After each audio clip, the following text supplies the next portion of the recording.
Our next presentation is by Hooman Keshavarzi, an Islamically integrated model of a community mental health teaching clinic in the US.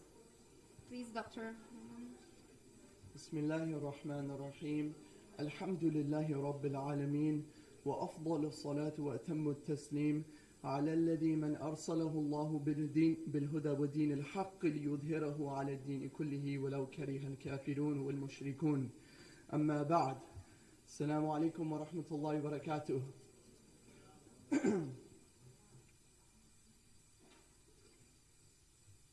I wanted to extend my gratitude again to the organizing committee, of course, Dr. Malik Badri, whom, as Dr. Rania mentioned on Friday, we share the same sentiments and excitement about being here with him, mashallah. So what I was going to address today is really our model of care. And Khalil Center is a psychological and spiritual wellness advancing the professional practice of psychology, clinical psychology, within an Islamic context, rooted in Islamic principles. Where this idea came out of was 10 years ago. I was myself, and I'm sure, I know Abdullah has shared this experience and others probably in this field, that while I was studying in my undergrad, alhamdulillah, I was very inspired by the Islamic tradition, and I had my own journey, at which point I started my mentorship under one of my spiritual teachers and leader. And then while I was studying, I recognized the great overlap between what psychology was teaching and what the Islamic sciences had to offer. At some point, I wanted to break off and go and study the Islamic sciences completely and fully, 100%, and just become a theologian, and that was it. But my teachers inspired me to stick with that which I had started. There's a principle in the Hanafi madhab that when you start an ibadah, you have to keep going with it. And he saw it as an ibadah, and that I would be able to stay in the companionship and mentorship of those who are religiously trained, while I could do sort of a dual training, while I could advance my religious studies and my psychological studies, and eventually going on to finish a doctorate and spending some considerable time between spaces in the traditional madrasa system. So alhamdulillah, during this journey, I had sort of a really unique one, or interesting in the sense that I sort of created my own curriculum for it under the guidance of some of my teachers. And meanwhile, while I was doing that, after I had finished my master's, and I got licensed, I started just doing somewhat of a private practice. And just the sheer volume of referrals that I was getting, and the lack of knowing how to do this, or having the training that really prepares you for this sort of dual engagement, trying to be truthful and honest to the Islamic tradition while practicing professionally. I found that there was lots of referrals, and so I was sort of engaging with a lot of my teachers, asking them questions about the psyche and what I learned about it and that sort of thing, which led to a 2013 publication. At which point, which was the Muslim a psychotherapeutic model of care for addressing Muslim mental health within an Islamic context. And mashallah, that, has become cited so much. Amber Haq was the second author on it. I really didn't have much publication experience, so I reached out to him. I said, look, I've written up this piece, can you help me? And he helped me sort of package it as well and kind of look through it. And alhamdulillah, it went out. Since then, Khalil Center is just really students, clinicians sort of joining on, eventually meeting Dr. Rania, who's sort of doing the same thing in the Bay Area, meeting Dr. Fahad Khan in Chicago, who was sort of trying to do the same thing on his own. And we sort of started coming together of individuals to create this institution of Khalil Center, now enumerating at 3 offices in Chicago, 3 in the Bay Area, 1 in New York City, and 1 officially launching off in Başakşehir with Ibn Khaldun University, a partnered clinic which is connected to the university, which offers a master's and doctorate of clinical psychology that offers an integrated education. It's still new, so we're not as advanced as maybe where Malaysia might be and what our previous presenters may have presented, but alhamdulillah, inspiration from those who came before us to try to tread in the path that they set for us to try to go and do something meaningful, inshallah. We served in the past 3 months, which has been like the largest amount of clients that we've served thus far. Is we're seeing over 1,200 patients in the past 3 months. And 40 web therapy cases with 3,000 plus community wellness and education seminars across the country. So some of the things I have to do is to balance some of my own life, because self-care and my wife has this sort of a weird relationship with Khalil Center in that she loves it and supports it, but at the same time is like it's like his second wife, so that's why I have to sort of really balance and do justice with equality, inshallah. So I hope Allah will not take me into account for that.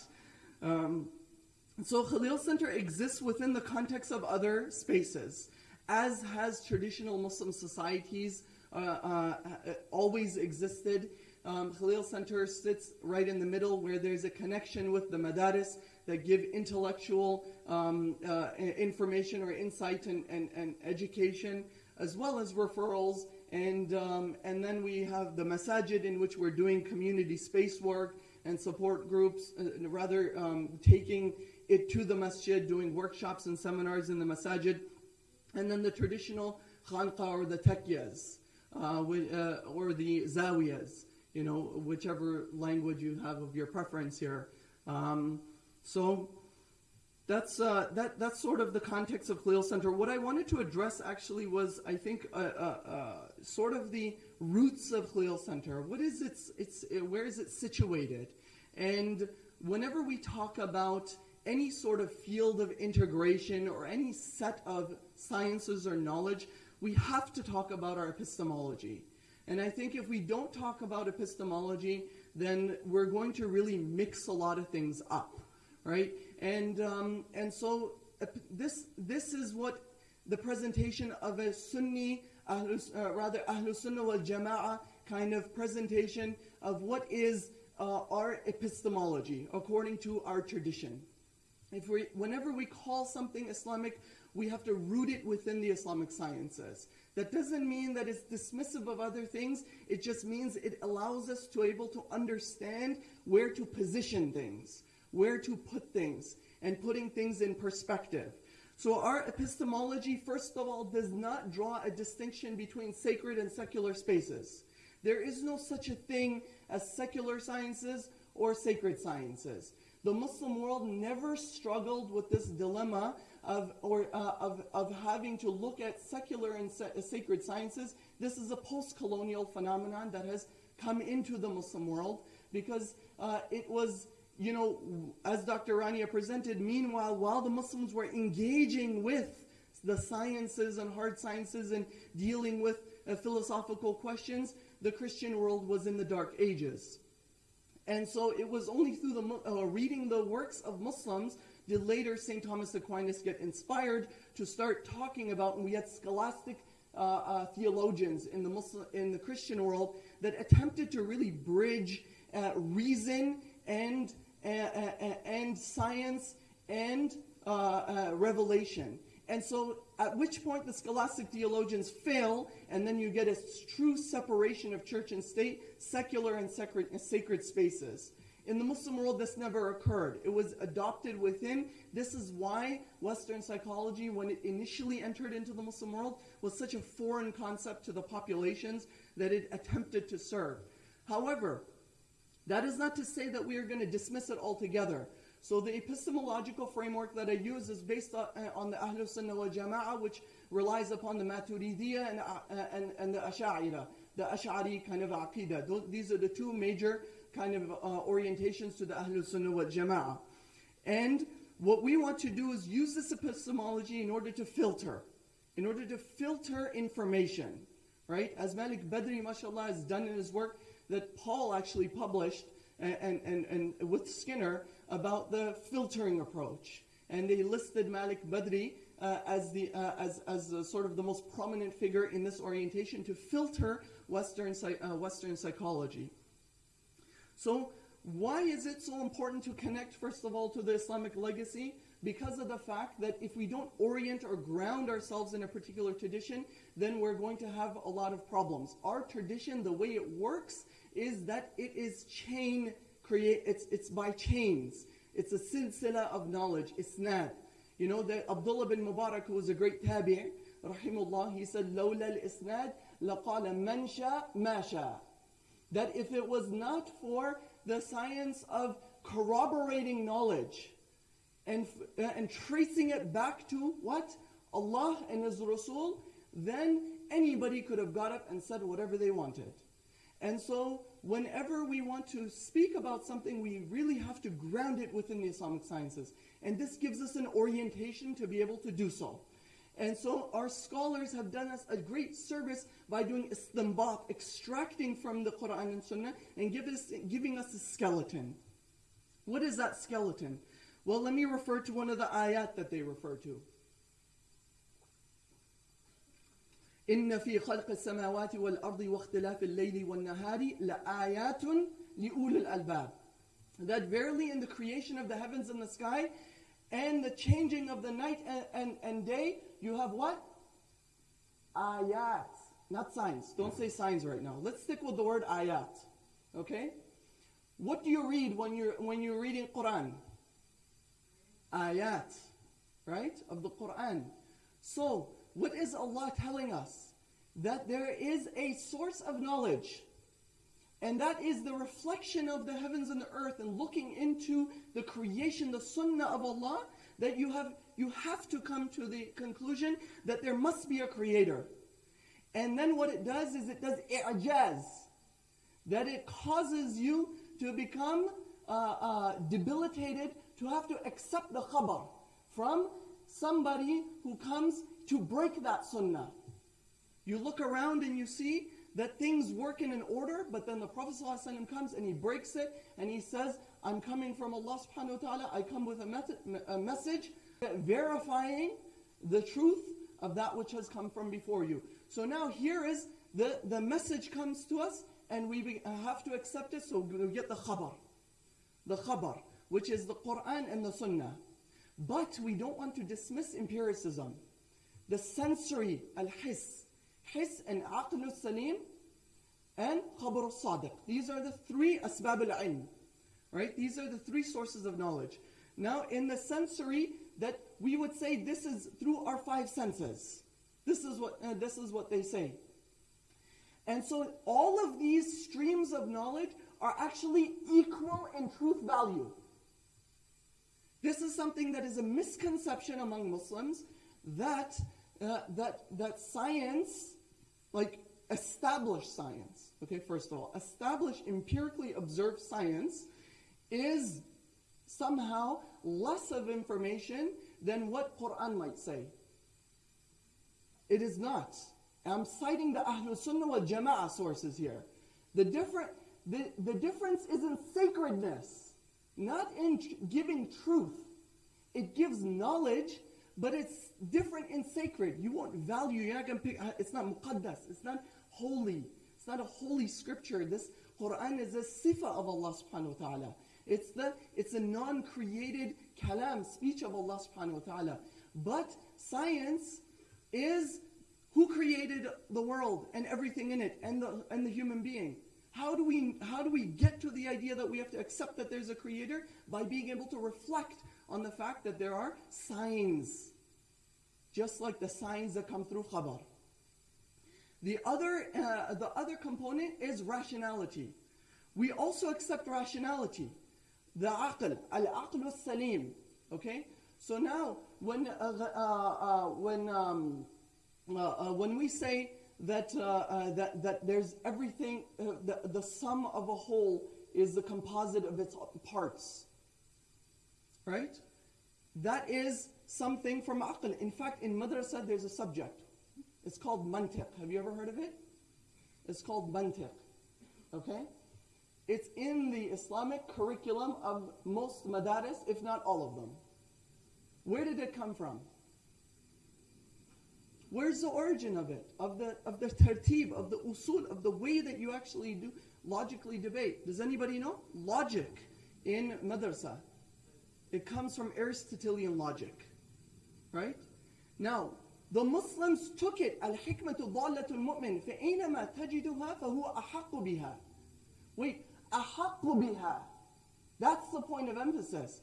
That al-hikmah dhalatul mu'min is the lost commodity of the believer. First of all, it's ours. It's ours. We own it. Why? Huwa أَحَقُّ بِهَا. Because we appropriate it.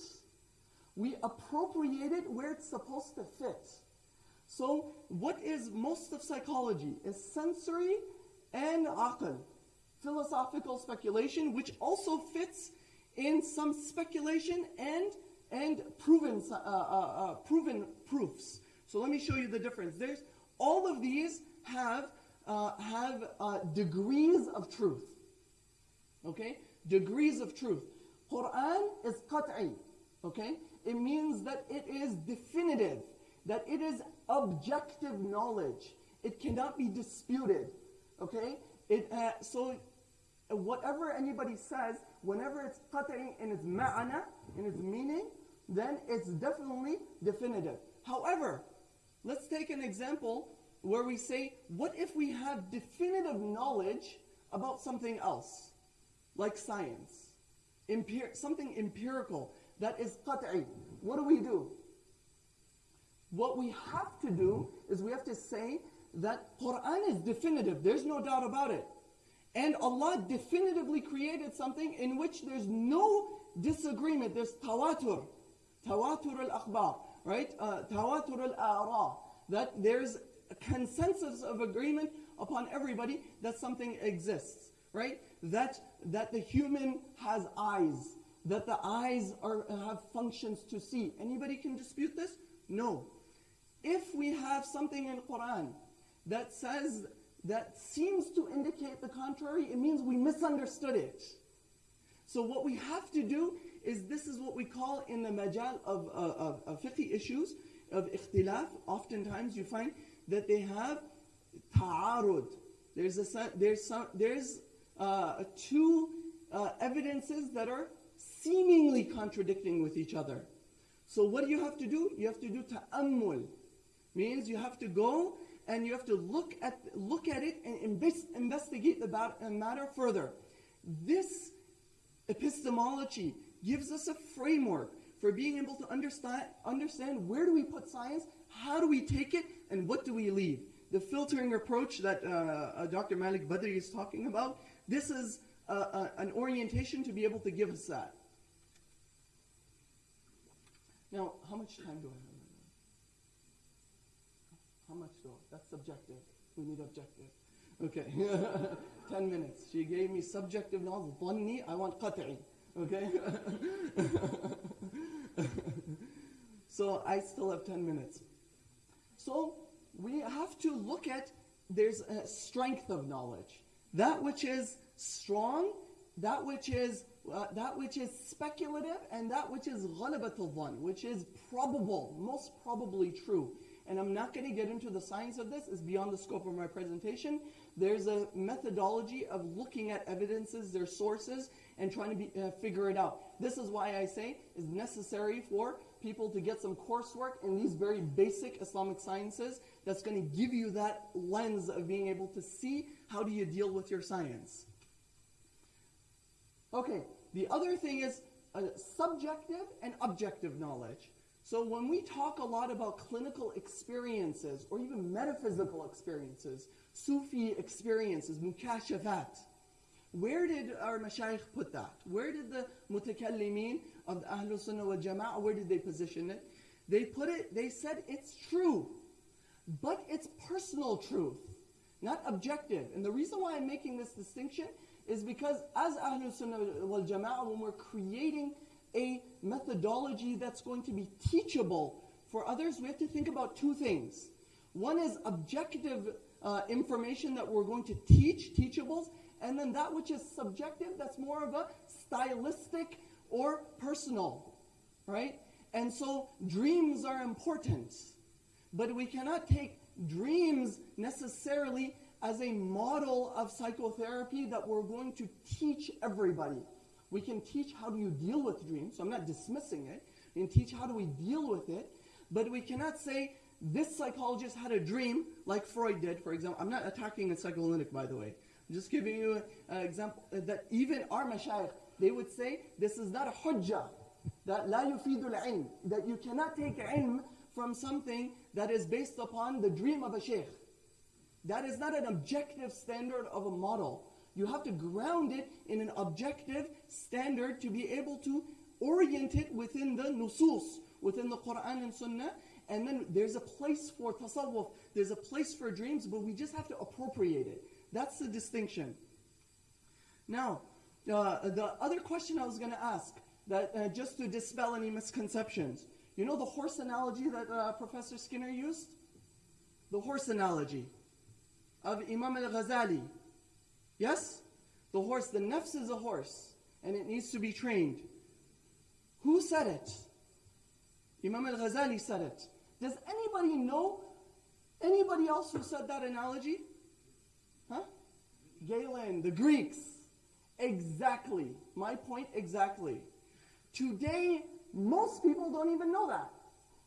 We think it's Ghazali, and we think it's rooted in Ghazali, and it's rooted in what tradition? What do we call that? The Turath al-Islami. We call it the intellectual heritage. Why is it the intellectual heritage? It's because of the fact that they were able to filter it, take it from the Greeks, look at it, and say, this fits. This analogy fits.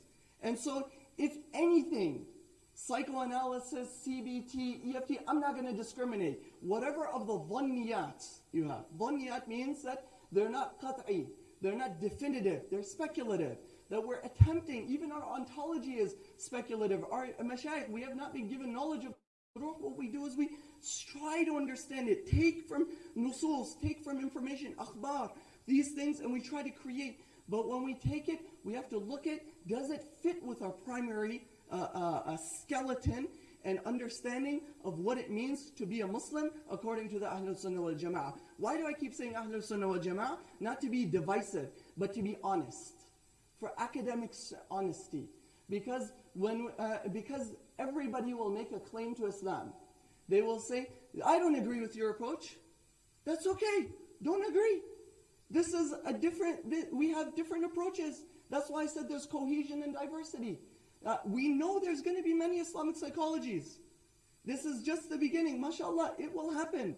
History has proven that. But all I'm saying is, we're just labeling it. We're labeling our approach to say, this is where we're coming from. That's all. That's all. Just the clean labeling of where our sources are coming from. So, how much time now? 6 minutes. My father used to always say whenever I'd ask him, Baba, how much longer until we get to our destination? And he'd say, son, we have 5 minutes left. And then I'd ask him 10 minutes later, Baba, how much time do we have left? I said we have 5 minutes left.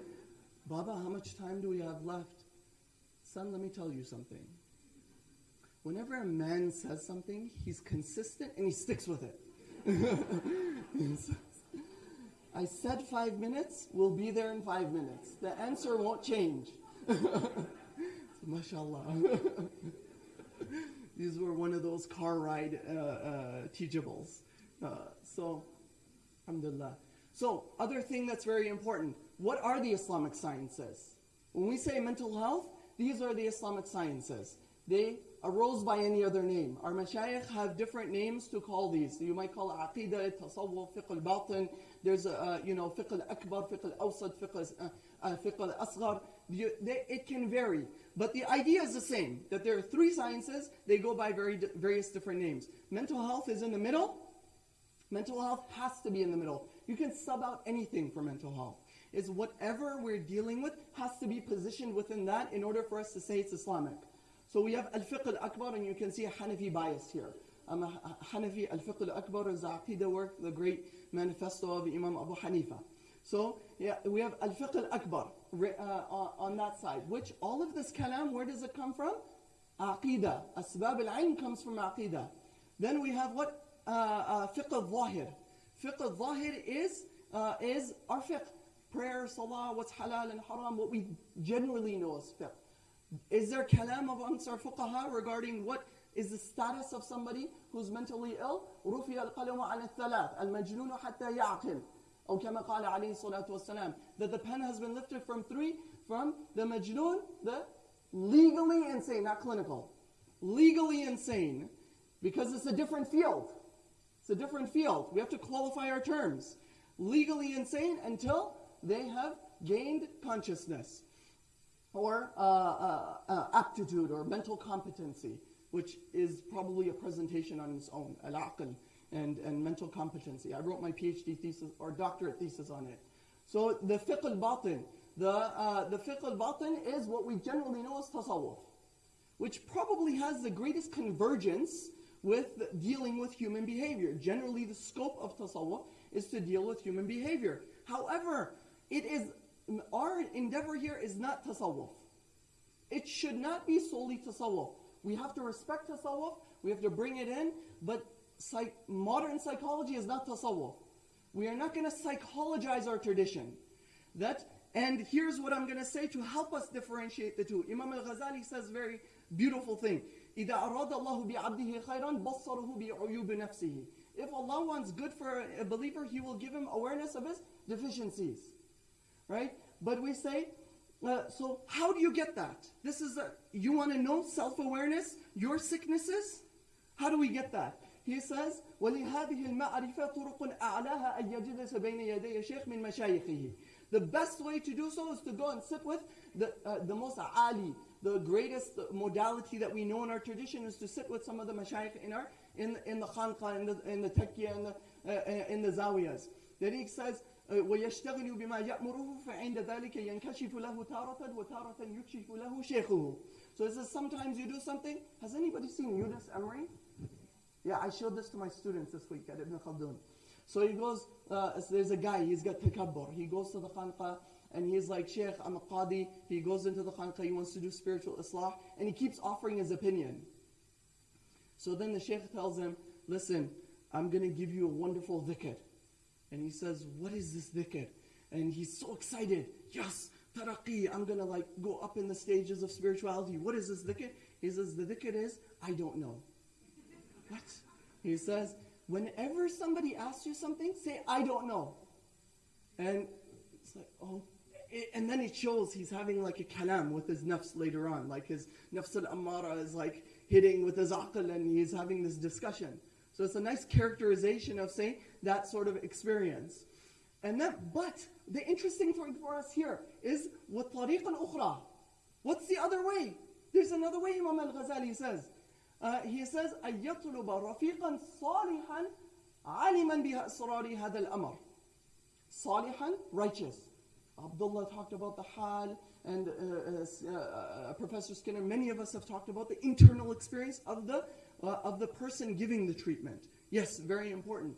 عَالِمًا بِأَسْرَارِ هَذَا الْأَمْرِ. Knowledgeable over these affairs. What affairs? Of transformation of human beings. But it's a different field. They overlap, but they're a different field. They have to be a different field altogether. And what does he do? He sits with him. وَيَجْعَلُهُ رَفِيقًا عَلَى نَفْسِهِ لِيُلَاحِظَ أَحْوَالَهُ وَيُنَبِّهُ عَلَى عُيُوبِهِ. That he will sit with him and he will make him aware of his own deficiencies and make him be attentive or aware of his deficiencies. So what is our scope of practice? And this is what I'm going to say. I'm going to take 2 minutes. we started late. Can we do qada of 2 minutes?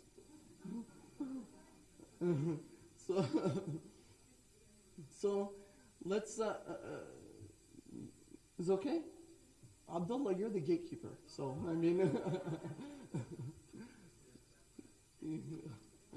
all right, you reject the title, not the request. Psychological functioning.